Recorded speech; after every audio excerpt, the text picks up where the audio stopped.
नमस्कार दोस्तों, पावर 29 में आपका स्वागत है। आज की पहली खबर। चीनी सेना में पाक फौजी अफसरों की गुप्त तैनाती।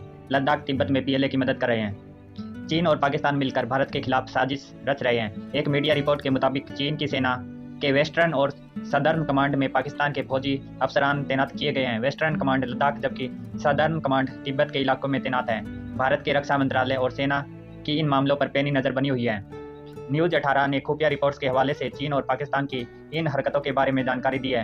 रिपोर्ट के मुताबिक पाकिस्तान के फौजी अफसरों को इन दोनों कमांड्स के हेडक्वार्टर में पोस्टिंग दी गई है। चीन ने पिछले महीने जनरल वांग हेजियांग को वेस्टर्न थिएटर कमांड की जिम्मेदारी सौंपी है। खास बात यह है कि एक तरफ तो चीन इस इलाके से सैनिकों को हटाने की बात कर रहा है, दूसरी तरफ लद्दाख में दूसरे रास्ते फौज और हथियारों की तैनाती बढ़ा रहा है। गुरुवार को विदेश मंत्रालय के प्रवक्ता अरिदम बागची ने भी इसकी पुष्टि की थी। चाइना पाकिस्तान इकोनॉमिक कॉरिडोर के भविष्य पर सवालिया निशान लगने लगे हैं। पाक मीडिया के मुताबिक इस प्रोजेक्ट पर 2 साल से काम बंद है। संदर्भ थिएटर कमांड भी है। सदर्न थिएटर कमांड के पास तिब्बत के अलावा चीन के स्पेशल एडमिनिस्ट्रेटिव रीजन्स जैसे हांगकांग और मकाऊ की भी जिम्मेदारी है। रिपोर्ट्स के मुताबिक पीएलए की वेस्टर्न और सदर्न कमांड में पाकिस्तान के कुछ कर्नल रैंक के अफसरों को भेजा गया था। इनको कॉम्बैट प्लानिंग, ट्रेनिंग और स्ट्रेटजी का जिम्मा सौंपा गया है। जानकारी के मुताबिक करीब 10 पाकिस्तानी फौजी अफसर बीजिंग स्थित चीन एम्बेसी में भी तैनात हैं। इनको अलग काम सौंपा गया है। हालांकि यह साफ नहीं है कि कुल मिलाकर कितने पाक आर्मी अफसर इस वक्त चीन में मौजूद हैं। सीपेक के लिए अलग फोर्स। पाकिस्तान के अखबार द डॉन ने 2016 में एक रिपोर्ट पब्लिश की थी। इसमें कहा गया था कि चाइना पाकिस्तान इकोनॉमिक कॉरिडोर की सुरक्षा के लिए कुल 15,000 सैनिकों की अलग यूनिट तैयार की गई है। हालांकि पाकिस्तान की हालिया मीडिया रिपोर्ट बताती है कि सीपीईसी का काम 2 साल से करीब बंद है। भारत की पैनी नजर। चीन और पाकिस्तान की इन हरकतों पर भारत का विदेश और रक्षा मंत्रालय गहन नजर रख रहा है। एक अफसर ने कहा, पाकिस्तानी फौज सीपीईसी और चीनी नागरिकों को लगातार सुरक्षा दे रही है। इससे दोनों देशों की फौज को काम करने में आसानी होती है। आज की दूसरी बड़ी खबर।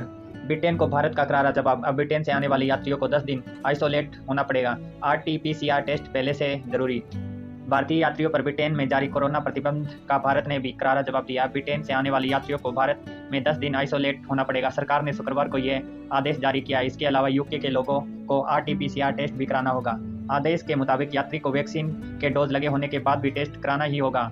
ट्रेवलर्स को यात्रा शुरू करने से 72 घंटे पहले तक और आगमन के 8 दिन बाद RT-PCR टेस्ट कराना जरूरी। यह आदेश आगामी 4 अक्टूबर से लागू होगा।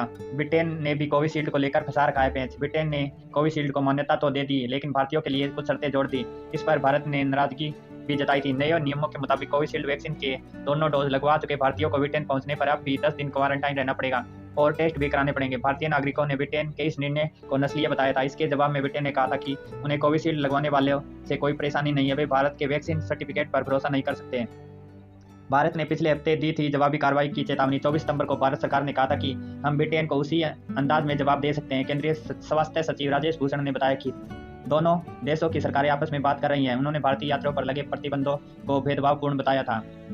अगली खबर। दुबई एक्सपो की शुरुआत। आज से 6 महीने तक चलेगा आयोजन। शुक्रवार को होगा भारतीय पवेलियन का उद्घाटन। तो जानते हैं इस पूरी खबर को। कोरोना काल में धरती के सबसे बड़े आयोजन के लिए दुबई तैयार है। 6 महीने तक चलने वाले दुबई एक्सपो की शुरुआत गुरुवार शाम दुनिया के सबसे महान सितारों की प्रस्तुति के साथ शुरू होगी। इस भव्य समारोह का यूएई में 430 जगहों पर लाइव प्रसारण किया जाएगा। हालांकि शुभारंभ समारोह के कार्यक्रम को गोपनीय रखा गया है। एयरपोर्ट, शॉपिंग मॉल, होटल से लेकर अन्य जगहों पर बड़ी बड़ी स्क्रीन लगाई गई है। दुबई की कई प्रमुख साइट्स पर भव्य आतिशबाजी का नजारा दिखेगा। एक्सपो के दौरान 192 देशों के बीच होने वाले करार वैश्विक अर्थव्यवस्था की नींव भी रखेंगे। अकेले दुबई को 1.3 लाख करोड़ के राजस्व की उम्मीद है। एक्सपो को शक्ल देने में भारतीयों का योगदान की बात करें तो पहला नाम AR रहमान का आता है। रहमान फिरदौस महिला ऑर्केस्ट्रा के लिए एक्सपो को संगीत दे रहे हैं। एक्सपो को 6 माह के दौरान अभिनेत्री सोनम कपूर और श्रद्धा कपूर भी परफॉर्म करेगी।